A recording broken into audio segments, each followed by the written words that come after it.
Hello साथीहरु, स्वागत छ तपाईहरुलाई मेरो च्यानल टेक इन नेपालमा। आजको हाम्रो यो भिडियो स्टार्ट गर्नुभन्दा पहिला म तपाईहरुसित एउटा रिक्वेस्ट गर्न चाहन्छु। साथीहरु, तपाईहरु यदि यो भिडियो हेरिदिनुहुन्छ भने, भिडियो राम्रो लाग्छ भने भिडियोलाई लाइक पनि गरिदिनु। यसबाट मलाई धेरै नै खुसी फिल हुन्छ र तपाईहरुलाई जुन टपिकमा भिडियो चाहियो त्योमा कमेन्ट पनि गरिदिनु र कस्तो लाग्यो भिडियो त्योमा पनि कमेन्ट गरिदिनु होला। त्यसका लागि म तपाईहरुसित हार्दिक अनुरोध गर्दछु। आजको हाम्रो भिडियो के माथि रहेछ तपाईहरु भिडियोको थम्बनेल अनि टाइटल हेरेर बुझिसक्नु भएको होला।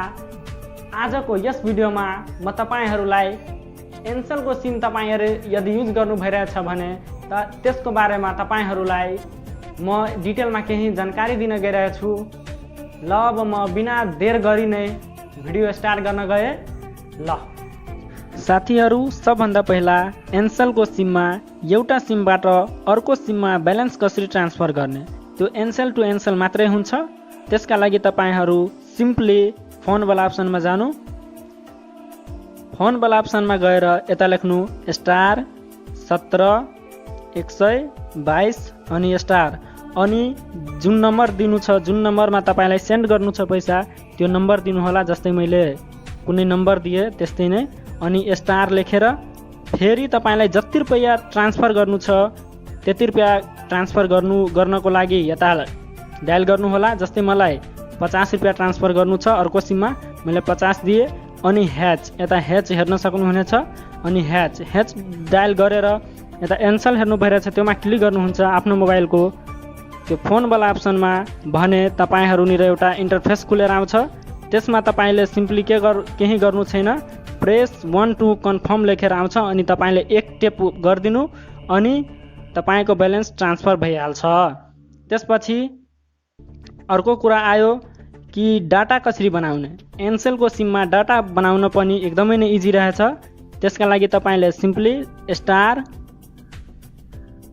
123 ह्याच डायल गरी डाटा बनाउन सक्नुहुनेछ। यता हेर्नु, मैले Ncell को बेल आइकनमा ट्याप गरे अनि तपाईले हेर्न सक्नुहुनेछ यता तपाईले कुन त्यो डाटा बनाउनु छ त्यो बनाउन सक्नुहुनेछ सिम्पली। त्यसपछि भोइस प्याक कसरी बनाउने, त्यो भोइस प्याक बनाउनुहुन्छ भने तपाईको धेरै नै सस्तो दरले तपाईले एउटा सिमबाट अर्को सिममा कुराकानी गर्न सक्नुहुनेछ। यसका लागि तपाई सिम्पली *17 118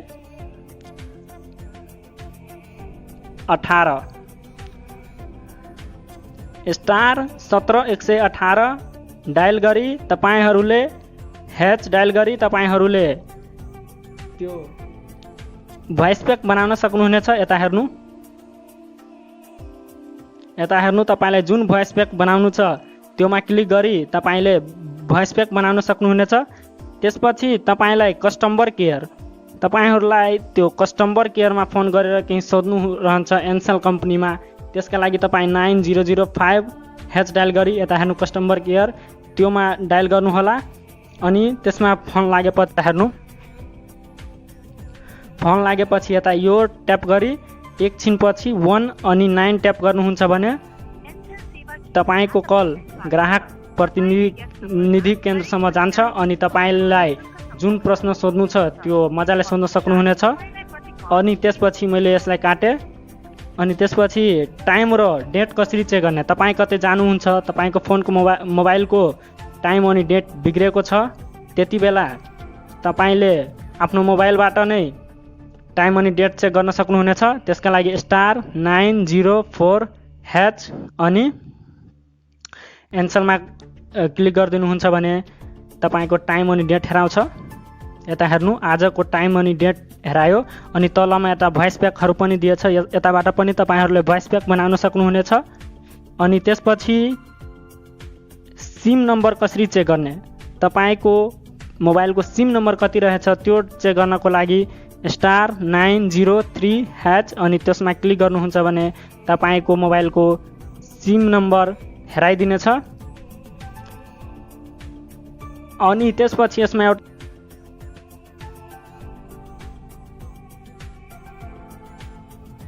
त्यसपछि प्रहरीलाई कल गर्नको लागि 100 डायल गरी तपाईहरूले प्रहरीलाई कल गर्न सक्नुहुनेछ। अनि त्यसपछि ब्यालेन्स चेक कसरी गर्ने, तपाईँको मोबाइलमा पैसा कति रहेछ भन्ने कुरा कसरी चेक गर्ने, त्यसका लागि तपाईँ डायल गर्नुहोस् *901#। यति डायल गरी तपाईँले आफ्नो मोबाइलको पैसा चेक गर्न सक्नुहुनेछ।